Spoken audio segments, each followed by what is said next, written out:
नमस्कार। आज हम एक दिलचस्प किताब मानवीय महाशक्तियां अनलॉक, उजागर, उन्नत के कुछ खास आइडियाज पर बात करने वाले हैं। जी। हमारे पास जो जानकारी है वो इसकी समीक्षाओं पर आधारित है और निचोड़ मतलब बड़ा सीधा सा है, हमारी असली सुपर पावर बाहर नहीं अंदर है। हाँ, बिल्कुल। जैसे कि अडिगता। हाँ, अडिगता मतलब रेजिलियंस रेजिलियंस। हाँ, और कृतज्ञता। ग्रेटिट्यूड। हाँ, हमारी सोच यानी माइंडसेट, फिर भविष्य की साफ तस्वीर विजन हाँ। और विश्वास वो फेथ। ये 5 चीजें। तो आज का मकसद है इन्हीं अंदरूनी ताकतों को थोड़ा और गहराई से समझना। चलें, बिल्कुल, चलिए शुरू करते हैं। तो पहली बात, अडिगता, रेजिलियंस, ये क्या है? मतलब वो अंदर की आवाज जो कहती है हार नहीं माननी या कुछ और? हाँ, वो आवाज तो है ही, पर उससे भी बढ़कर ये सिर्फ गिरकर उठना नहीं है। ये समझना है कि हर मुश्किल, हर ठोकर असल में एक मोड़ है, रास्ता बंद नहीं हुआ है। अच्छा। ये वो क्या कहते हैं, दिमागी लचीलापन है, जो हमें हालात के हिसाब से ढलने और सबसे जरूरी सीखते रहने की हिम्मत देता है। मतलब ये मानना कि हाँ मैं ये कर सकती हूँ, शायद किसी नए तरीके से। बिल्कुल, यही कि मैं इसे निपट सकता हूँ। हाँ, जैसे वो उदाहरण था, किसी को प्रमोशन नहीं मिला, निराशा हुई, पर रोज सुबह शीशे में देखकर खुद से कहना मैं कर सकती हूँ, मैं कर सकता हूँ, इसने शायद टूटने से बचाया। हाँ, बिल्कुल। पर क्या ये इतना आसान है? मतलब रोज खुद को यकीन दिलाना। देखिए, आसान हमेशा नहीं होता, लेकिन इसे एक आदत, एक प्रैक्टिस बनाया जा सकता है। कैसे? कोई तरीका? एक तरीका ये है कि जब भी कोई सेटबैक लगे, कोई असफलता मिले, तो उसे लिखें डायरी में, लेकिन सवाल के साथ, आज जो हुआ उससे मैंने सीखा क्या? अच्छा, सीखने पर फोकस। हाँ, और रोज रात को सोने से पहले अपनी कोई 3 स्ट्रेंथ्स, 3 ताकतें लिखें। इससे दिमाग धीरे धीरे मजबूती की तरफ मुड़ता है। ये दिलचस्प है। और इसी से जुड़ी हुई है दूसरी शक्ति, कृतज्ञता, ग्रैटिट्यूड। हाँ, यानी छोटी छोटी चीजों में अच्छाई ढूंढ लेना। एक मुस्कान, सुबह की चाय, ये कैसे ताकत बन सकती है? ये तो बहुत छोटी बातें हैं। छोटी हैं पर शक्तिशाली हैं, क्योंकि कृतज्ञता हमारे दिमाग का फोकस बदल देती है। देखिए, हमारा दिमाग ना अक्सर कमियों पर, जो नहीं है उस पर, या परेशानियों पर अटक जाता है। हाँ, ये तो होता है। कृतज्ञता उसे मजबूर करती है कि वो ढूंढे जो अच्छा है, जो हमारे पास है। ये सिर्फ अच्छा महसूस करना नहीं है, ये असल में दिमाग को नेगेटिविटी के डिफॉल्ट मोड से हटाकर संभावनाओं वाले मोड में लाना है। मुझे वो दिल्ली ट्रैफिक वाला उदाहरण याद आ रहा है। हर सिग्नल पर फंसने पर भी 3 ऐसी चीजें सोचना जिनके लिए शुक्रगुजार हूँ। हाँ, बिल्कुल।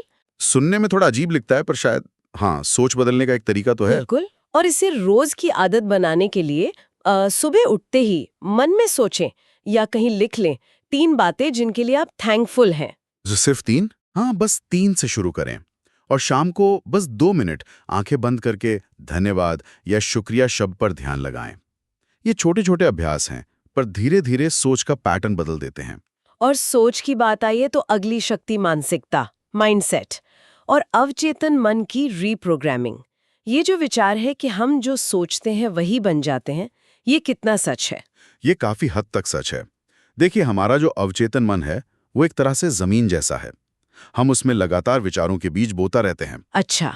अगर हम लगातार शक, डर या मैं नहीं कर सकता वाले बीज बोएंगे तो फसल भी वैसी ही होगी। हम्म। पॉजिटिव एफर्मेशंस यानी सकारात्मक बातें दोहराना वो नए बेहतर बीज हैं। ये धीरे धीरे पुरानी नेगेटिव सोच की जगह ले सकते हैं। जैसे वो निहित मोहन वाला किस्सा था, उन्हें नोएडा पोस्टिंग से डर लग रहा था, तो उन्होंने रोज सुबह दोहराना शुरू किया, मैं विश्वास से जीता हूँ। हाँ, और उनका डर कम हो गया। पर क्या ये सिर्फ खुद को बहलाना नहीं है? नहीं, ये बहलाना नहीं है। ये दिमाग को एक नई दिशा देना है, रीट्रेन करना है। तो इससे करें कैसे? कोई एक सकारात्मक वाक्य चुने जो आपके लिए मायने रखता हो, जैसे मैं सक्षम हूँ या मैं शांत हूँ। ठीक है। रोज सुबह शीशे में देखकर खुद से कहें, पूरी भावना से। और रात को सोने से पहले बस कुछ पल के लिए कल्पना करें कि आप सफल हो गए हैं। वो महसूस करें। कल्पना, तो ये मानसिकता से जुड़ा है अगला पॉइंट, दृष्टि और कल्पना, विजन एंड इमेजिनेशन। हाँ, बिल्कुल जुड़ा है। कहते हैं बिना नक्शे के इमारत नहीं बनती, तो क्या जिंदगी के लिए भी ऐसा ही कोई विजन, कोई नजरिया जरूरी है? हाँ, बहुत जरूरी है, क्योंकि कल्पना ही हमारे एक्शन को दिशा देती है। जब हम अपने मन में साफ साफ देख पाते हैं कि हमें क्या चाहिए, कैसा जीवन चाहिए, तो हमारा दिमाग अनजाने में ही उस दिशा में रास्ते खोजने लगता है। ये सिर्फ इच्छा करना नहीं है। नहीं, ये सिर्फ विशफुल थिंकिंग नहीं है, ये एक मानसिक तस्वीर बनाना है, बहुत स्पष्ट। जैसे वो उदाहरण था, कोई एक वीरान से पार्क में खड़ा है और कल्पना कर रहा है कि वो हरा भरा है, बच्चे खेल रहे हैं। बिल्कुल सही। तो उस साफ तस्वीर ने शायद उन्हें वो कदम उठाने की प्रेरणा दी होगी जिससे पार्क वैसा बन सके। बिल्कुल सही। इसी को प्रैक्टिकल बनाने के लिए लोग विजन बोर्ड बनाते हैं, तस्वीरों का एक कोलाज जो दिखाता है कि वो क्या पाना चाहते हैं। हाँ, सुना है मैंने। या फिर हर हफ्ते बस 5 मिनट निकाल कर सोचें कि आप 5 साल बाद खुद को कहाँ देखते हैं, कैसा महसूस कर रहे हैं, और सबसे जरूरी अपने विजन को कहीं लिख लें और रोज देखें, सामने रखें। अच्छा, तो अब तक हमने बात की अडिगता, कृतज्ञता, मानसिकता और दृष्टि की। इन सबको जो चीज एक साथ बांधती है वो है पांचवी शक्ति, विश्वास। जी। यहाँ मतलब शायद धार्मिक विश्वास से कुछ अलग है ना? हाँ, यहाँ मतलब है एक अंदरूनी भरोसा, एक गहरा यकीन, ये मानना कि चाहे जो भी हो रहा हो अंत में सब ठीक होगा। और ये कि आपके अंदर जो ये शक्तियां हैं, अडिगता, सोच, कल्पना, ये काम करेंगी। ये भरोसा आता कहाँ से है? ये तब बनता है जब आप इन शक्तियों का इस्तेमाल करते हैं और छोटे छोटे ही सही पर सकारात्मक नतीजे देखते हैं। हर छोटी सफलता इस विश्वास को मजबूत करती है। मुझे वो कोरोना लॉकडाउन वाला उदाहरण याद आ रहा है, एक माँ का।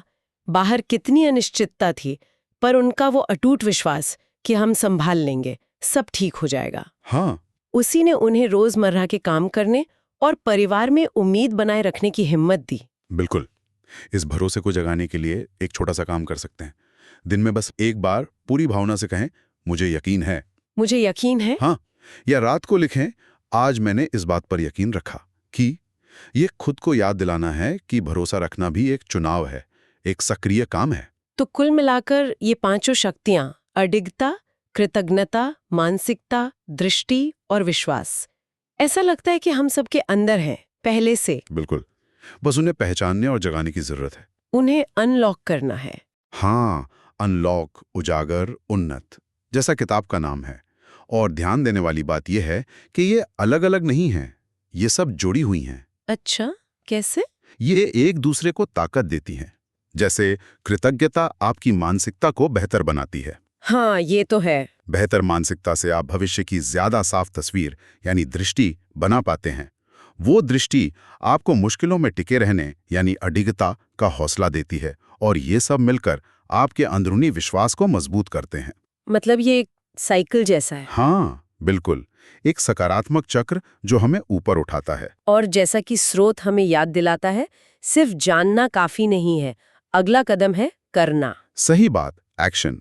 शायद पहला कदम बहुत छोटा हो, जैसे आज सुबह उठकर बस एक चीज लिखें जिसके लिए आप शुक्रगुजार हैं, और मन में दोहराएं, मैं कर सकती हूँ या मैं कर सकता हूँ। हाँ, ये छोटा से कदम लगता तो छोटा है, पर शायद यही अंदरूनी बदलाव की शुरुआत हो सकती है। बिल्कुल हो सकते हैं। चलिए, आज के लिए इतना ही। सुनने के लिए बहुत बहुत धन्यवाद। धन्यवाद। जाइए और अपने अंदर की शक्ति को जगाइए।